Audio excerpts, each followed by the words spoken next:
Hey, everybody, and welcome back or welcome to, for the first time, to Coach Blake's Breakdowns. Today, we're going to be going over my Week 10 Shadow Team recap, as well as dive into a little bit about how I set my draft board and the priorities as far as which positions I'm looking at. But let's just jump right into it and let's get to my team. So, like we went over last week, this is the setup for my team. Just how I organize everything, keep all my players intact and in check, and make sure I can follow them without having to scroll through just a long list of information. It kind of makes me feel more official. But as we go through, I'll talk again about just kind of the tiers and where people were last year, where players are looking to trending this year. Any of the little changes. There's been a couple little changes and some stuff to watch as we kind of get to the back half of the season. But here we go. Still, looking for a quarterback, waiting for Michael Pratt or Sam Hartman to get their opportunity. Just eyeing quarterback in the draft next year, as we do every year. But just we'll move on to running backs. Bijan Robinson still having an awesome year, still having that 91.6 PFF grade, still being in the 90s is awesome, especially with that 474 snaps. He's one of the higher snap counts on my team, as he is a full-time starter for the Falcons. Always good to see those first-round picks, especially those early first-round picks, those first, few picks of the draft pan out. Kenny McIntosh, still playing solid when he gets time, but didn't really get that much this week. Still only has 13 snaps on the season. Just not really worried about RB2. Kind of a fun draft to look at running back though, so definitely keeping that in the back of my mind. Would be fun to have a nice 1-2 punch back there. Wide receiver room is still looking really solid. Jalen Coker finally jumped Troy Franklin and into that wide receiver 3 spot. Just as far as snap counts go, he's up to 223 snaps, while Troy Franklin's only at 204, which is fine by me because Jalen Coker has the better PFF grade anyway. So Jackson Smith-Njigba still trending well, still looks to be an average to above average player with that 72.6 PFF grade. That always feels great to have these, again, first round picks in Malik Neighbors and JSN to be in that 70 to 80 range, especially when they're getting a full workload of snaps. So still feel good about my wide receiver 1 and 2. And then, Jalen Coker bringing up the back end as a UDFA, 223 snaps on the season.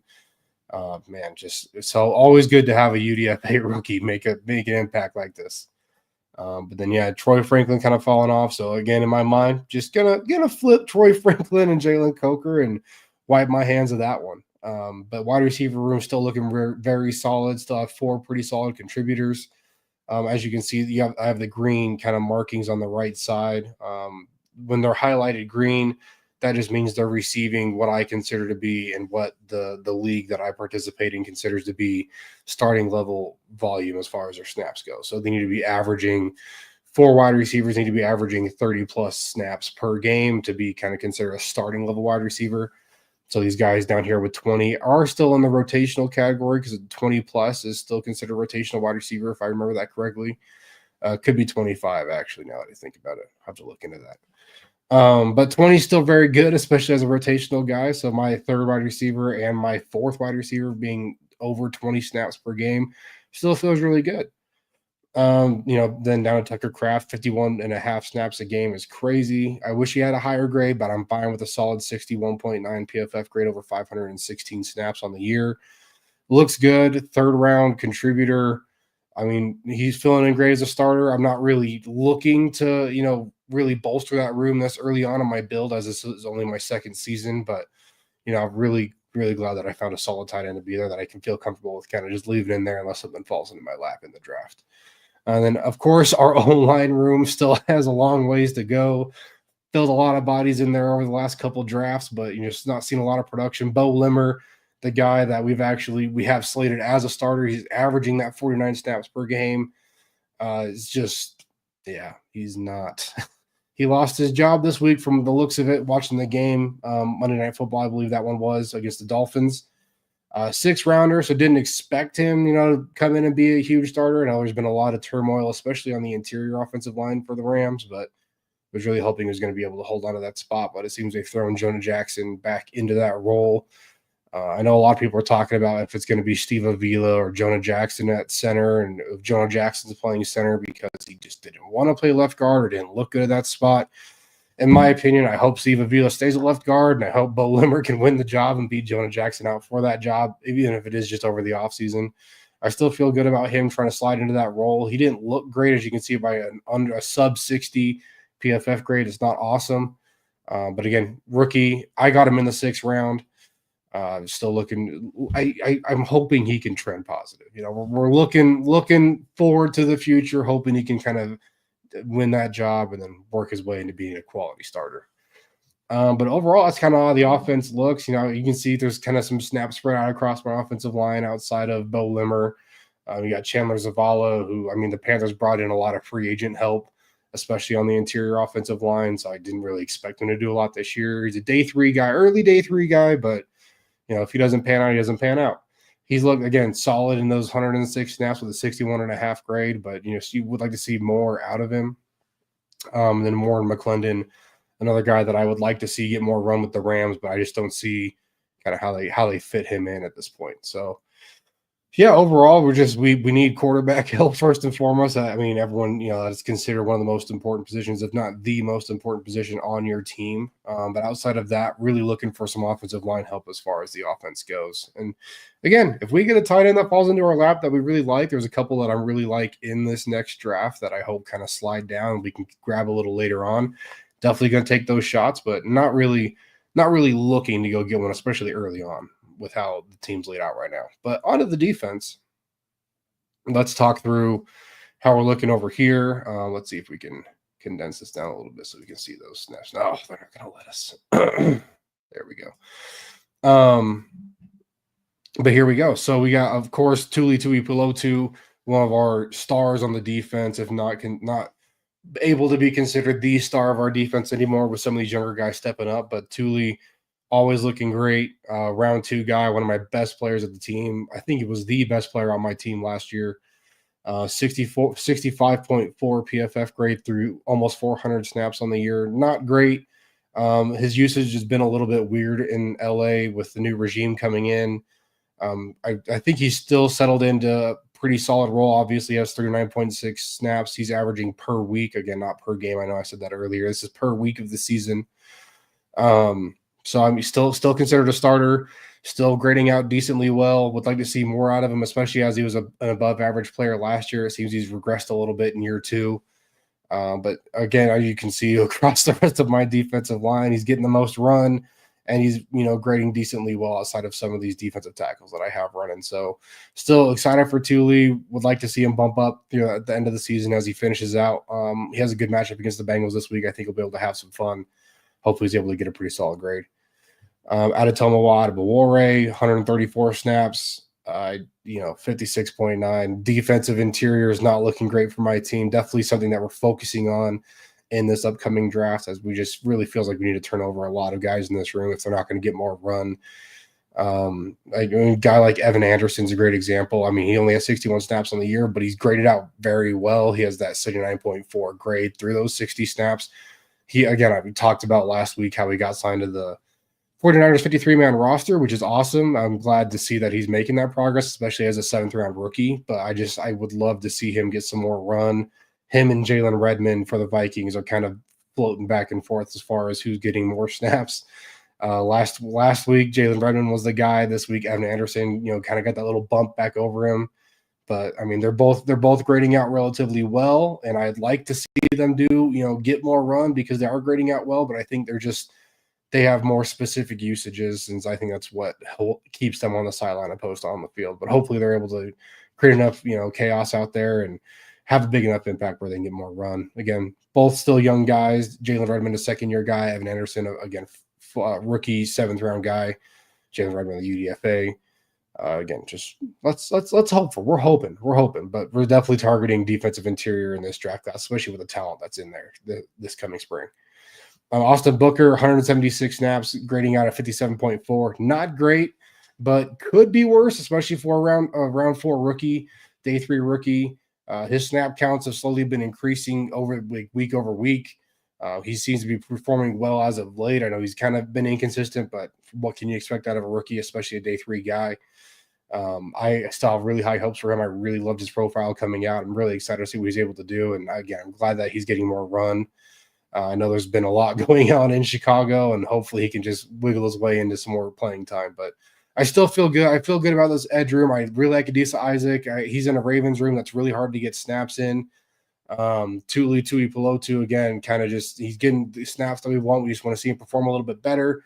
And then you have Evan Anderson, Jalen Redmond that we just want to see get more run, as well as Austin Booker and Adisa Isaac, Andre Carter and Gabriel Murphy.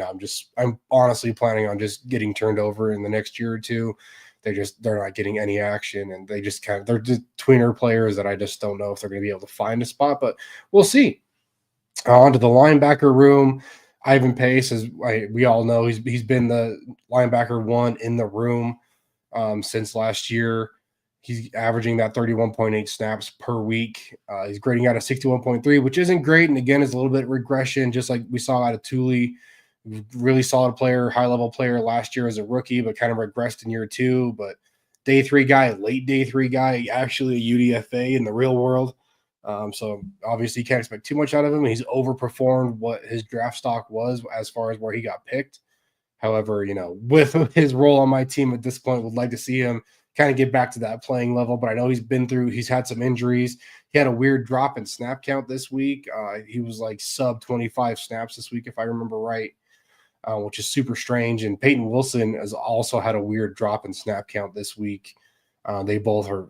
Peyton Wilson had kind of worked his way into a starting role with the Steelers, and Ivan Pace has been a starter, if not a high volume rotational guy for the Vikings. So kind of a weird week for both of them, but Peyton Wilson's been working his way up to that 30 number or 25 number that we're looking for with these linebackers. And I expect both of them by the end of the season to qualify as starters, which earns them a tier grade going into next year. So I know Peyton Wilson's a rookie, even though I don't know why that looks weird. Anyway, I know Peyton Wilson's a rookie, but he does seem to be earning a significant role in Pittsburgh, and I'm excited to see what he's able to do. He's obviously grading out better than Ivan Pace right now, though he has 68 less snaps or 70 less snaps if I can do math. But yeah, overall, I'm really happy with the linebacker room right now, especially with guys in this either rookie year, second year. Really looking forward to what this room is going to be able to turn into. Dallas Gant and Cam Jones are two guys I really liked, especially Dallas Gant. Big fan. Dallas Gant was excited that he landed in Minnesota, but just hasn't been able to find room on the field for him. Again, a lot of guys on that Vikings defense, to compete with. A lot of great talent there, especially with the complex defense they run. I wouldn't be surprised to see Dallas Gant kind of get some more run going into next year and the year after as he gets to the end of his rookie deal. But really looking forward to see what he's going to be able to do. I'm not looking to move on from him quite yet, like I am with Andre Carter and Gabriel Murphy.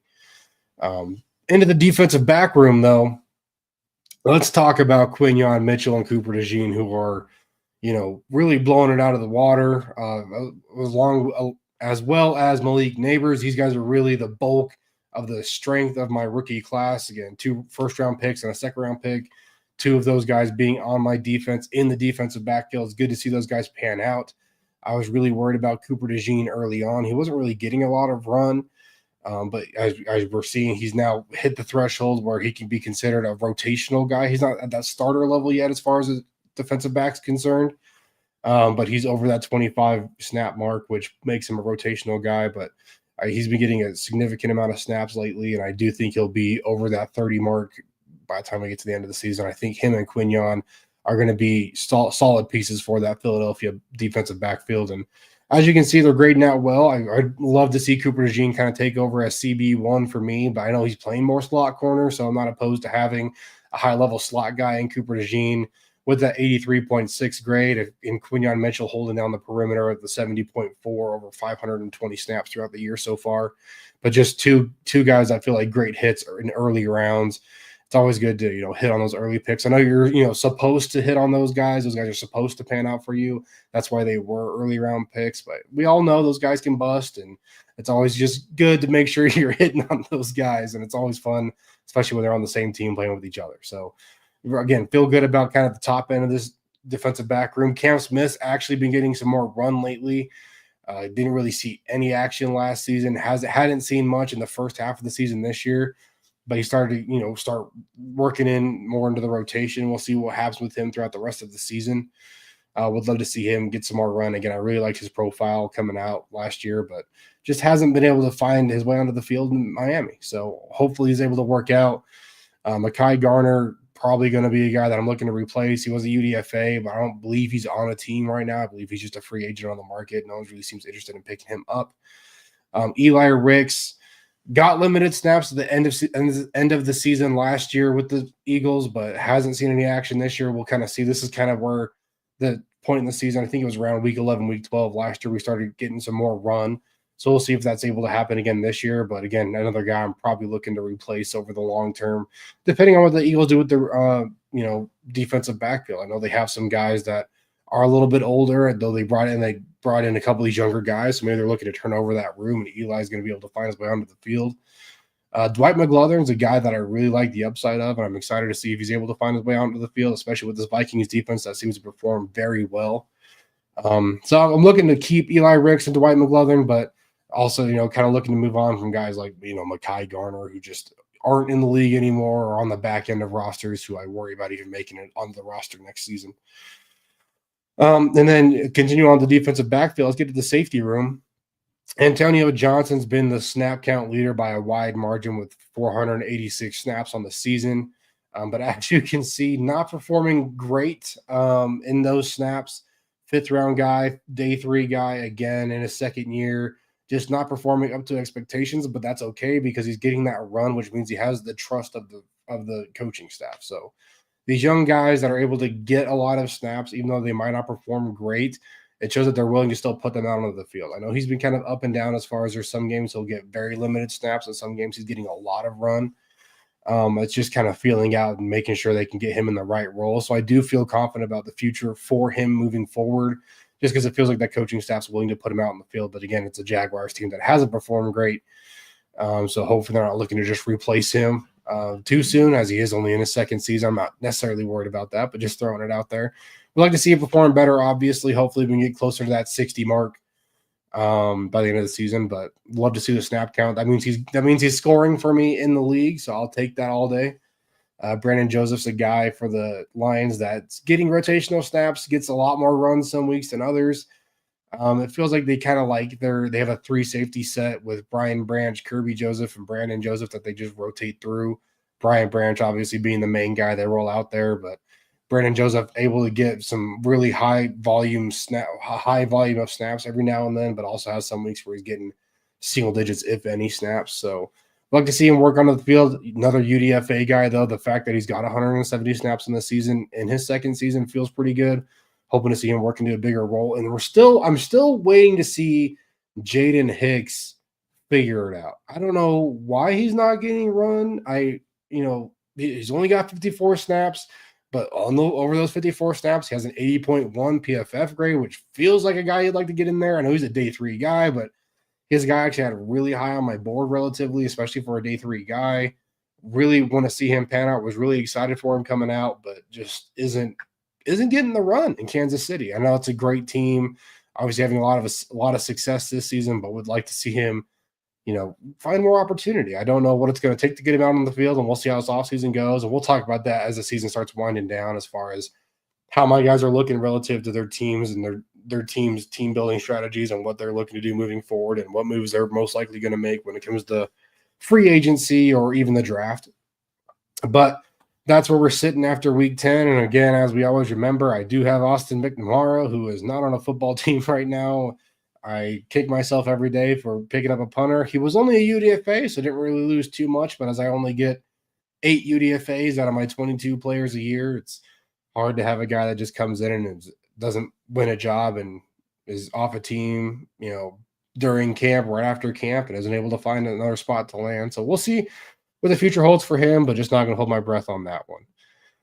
But that's kind of where we're at after 10 NFL weeks, 10 weeks of the NFL season, I should say. And again, kind of these numbers on the right side where they're highlighted in green, that's their snap count per week, just to make sure they're qualifying as a starter or a rotational player. And that's all dependent on kind of the snap counts we've set forth in the league that I participate in, which we'll definitely be talking about at some point as the season winds down, just so I can make sure we're all aware of kind of the end goal of what we're trying to do with the shadow teams. I know we're always trying to get just all these guys in here that are just all stars. We want to get 22 all pros out here on our 53-man roster, but there's a scoring system that kind of helps you gauge where your team's at, especially when you're in a league we actually have a number of players in the league this year, which is awesome.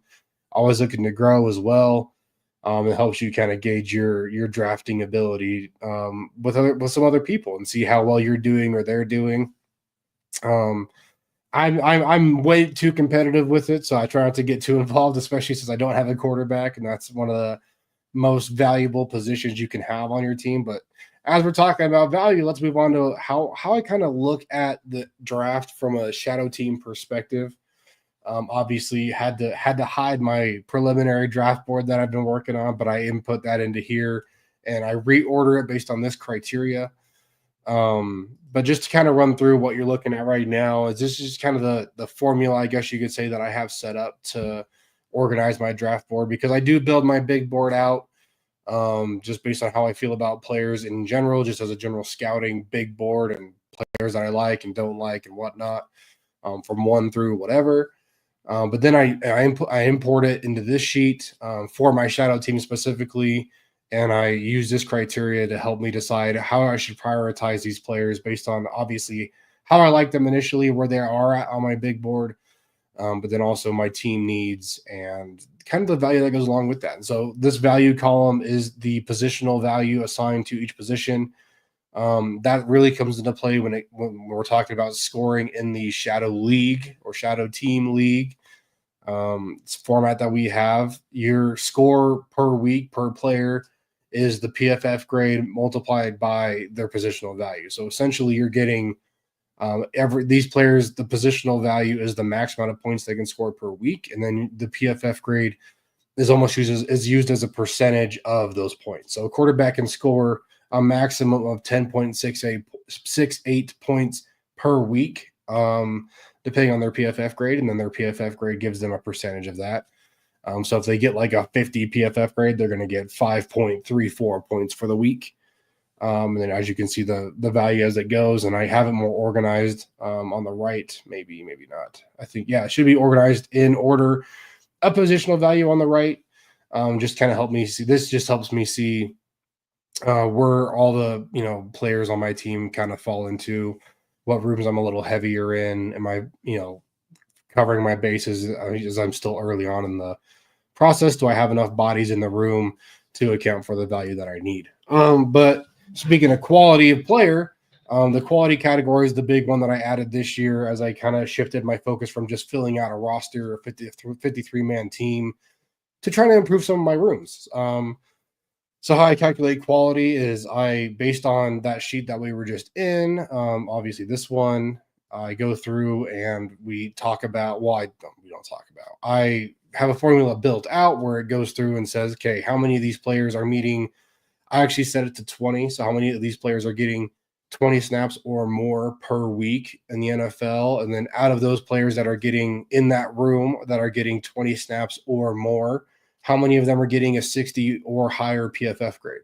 Because obviously those are going to be your more quality or solid average players, that 60 plus group. That 60 is considered an average starter, I think, in terms of PFF grading. At least that's what I've been told. That's how I interpret it.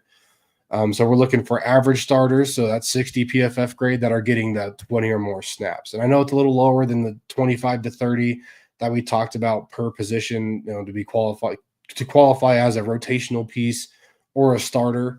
But I figured 20 is a pretty good baseline, especially early on. If these guys are getting run, or just if you're hitting that 20 mark, you're usually considered a rotational guy on your team. So actually pretty far beyond that. But early on, I wanted to put that bar a little bit lower.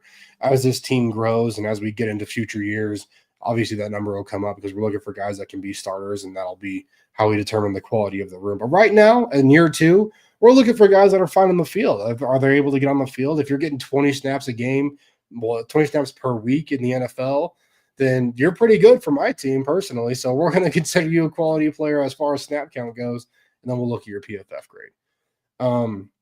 But essentially, we're going to look at how many players in the room, again, are getting 20-plus snaps. How many of those players that are getting 20-plus snaps are grading a 60 or above.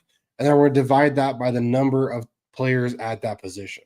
And then that's what's going to give us this percentage as far as what the quality is. And so as you can see, the priority list, the priority order is really organized by quality of the room and then value. Because obviously, if we have a higher value position that we need more people, especially higher quality players to score more points per week, so we can win our group in the league. We're going to need high value, high quality players that are high value positions. So obviously, quarterback's going to be our number one priority because we don't have a quarterback that's even playing right now. So that's going to be a 0% out of the gate. And that is the highest value position that is on the table. So that's obviously number one priority because you have the 0 and the high value. And then as you can see, edge is actually the wide receiver and edge are 2 and 3 as far as value goes. But as we've talked about, the wide receiver room looks pretty solid. We have that 50% quality in there because we do have 3 guys that are getting 20 snaps or more per week that are grading over a 60 PFF grade out of the 6 wide receivers we have in the room. So that one's going to drop down the priority list. And then edge, we have that 20%, which again isn't great. We have 5 guys in there. That means a 1 guy in there. Obviously, Thule, I believe, is scoring over that 60. Yep. And he's getting over 20 snaps per week. Sorry, I'm a little sick. So that's, it's going to drop a little bit because it is that 20%. But it's still going to be a little high because that's just not good enough for a position of that value. But what we're looking at coming into this next season is we're looking at, QB, we're looking at defensive interior, we're looking at offensive tackle. Those are all very high value positions. And then we're looking at interior offensive line as well because we just have no one contributing there. And that's almost 4 points a week per player we could get. I do believe center is actually scored a little bit lower, but we'll talk about that at a later date. But yeah, we're looking offensive line in general, and we're looking defensive interior and quarterback, which is again like what we talked about when we were going through the team. Not really looking to get more DBs. We got 2 guys that are contributing well early on. We got Cam Smith that seems to be pushing for a role. We got Antonio Johnson, who isn't playing great, but he's getting those snaps and he's still scoring for us. So we'll take that as of right now, especially compared to some of these other positions. And then Brandon Joseph, who's pushing for reps, is not that 20 mark, but he's really close. So he'll, even drop that position a little bit lower as we get there if he can get to that 60 mark as far as PFF grade goes. But defensive backfield looking fine. Linebackers, we're looking really good. We're 50% because we do have 4 linebackers, but the 2 guys we have in there doing great. So I'm not really concerned about that. Defensive line, we talked about it being a weakness. Only have 1 guy that's really contributing consistently for us there. And then obviously we talked about with the offense situation, we have no quarterback, which is a problem. That's why it's number 1 priority. And then we really only have 1 offensive lineman that's contributing relatively regularly for us. But as we talked about, he's on the verge of losing his job if he hasn't already lost his job or, won his job for a little bit, but didn't really have it for the long term. So just need some offensive line contribution. But it's reflected here. So, but again, I'll bring in my draft board, and then it'll kind of start sorting these out by priority. So as I bring the draft board in here, it reorganizes it for me based on the priority that is set here, and then also factoring in that value as well. But that's just a quick rundown of how I set my draft board, or I'm planning to set my draft board this spring. Thanks for coming, watching my video, listen to me rant about my shadow team. I'm really passionate about this. I love the draft. I love, being able to follow my picks and seeing if my process is good. If it's not good, how can we adjust that? I'm really looking forward to getting through these next couple drafts and being able to focus more on even the team building aspect of things. That's what I'm really excited for. The draft and evaluation is fun, and seeing these players hit is even more fun. But it's also super exciting to see once you start filling out the roster, you have to start making cuts, put guys on the practice squad, and start fixing rooms that you're struggling in. See if you can get everyone at the right level at the same time. Again, we got a strong running back, strong receiving room, in my opinion. We have no offensive line, got an average tight end, and no quarterback. So this offense is really, really kind of at a crossroads here, where we want to make sure we can get the pieces around where we can have a successful offense, but we also don't want to waste the time we already have in there. So thanks again for coming and watching the video. I'll see you guys next week.